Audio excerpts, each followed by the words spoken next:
choisi cette branche parce que j'aimais bien le fait que ça soit polyvalent. On peut toucher à l'informatique, à l'infographie, à l'audiovisuel. Et du coup, je trouve que c'est bien par rapport aux débouchés que ça nous laisse après.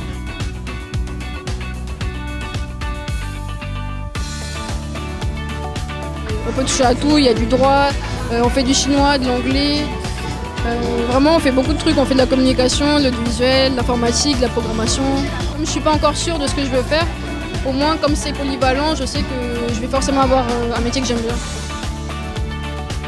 C'est 2 ans d'études, mais après, on peut le poursuivre avec une licence ou un master. On peut toujours continuer, en fait. C'est un secteur qui a beaucoup de débouchés et il n'y a pas beaucoup de concurrence. C'est en plein développement, donc c'est pour ça que ce serait mieux de travailler ici, en Nouvelle-Calédonie.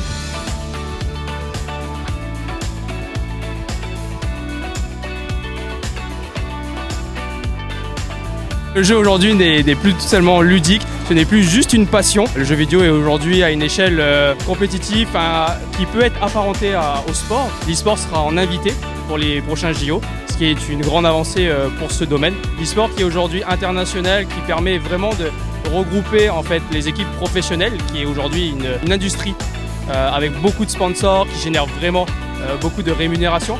Aujourd'hui, un joueur pro gagne beaucoup plus qu'un joueur de sport comme du tennis, etc. Comme le joueur de Fortnite l'année dernière qui a gagné 3 millions de dollars.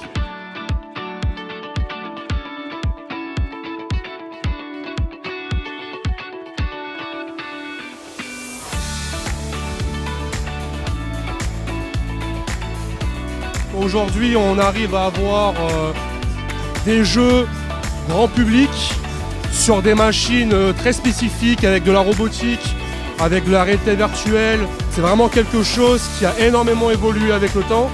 Et aujourd'hui, on peut proposer au grand public ce qui, il y a, on va dire, 5-6 ans, était totalement impossible à faire pour tout le monde.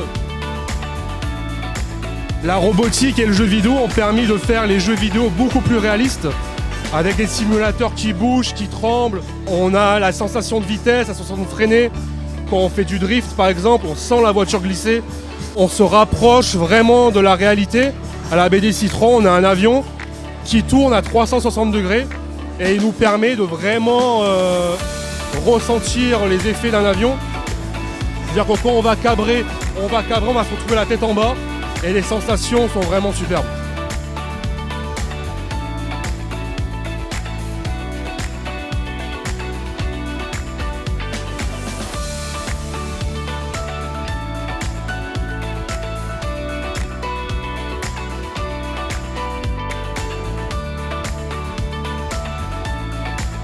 Les élèves de notre club robotique du mercredi, ils ont créé des jeux et avec ces jeux, on utilise un clavier qui s'appelle le Makey Makey.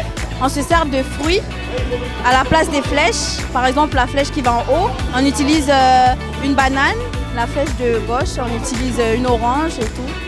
Ça change que les manettes. Pour dire aussi que c'est conducteur. Par exemple, la patate, la pomme, les éponges pour frotter les marmites. Même nous, on est conducteurs, donc ça leur montre aussi ça.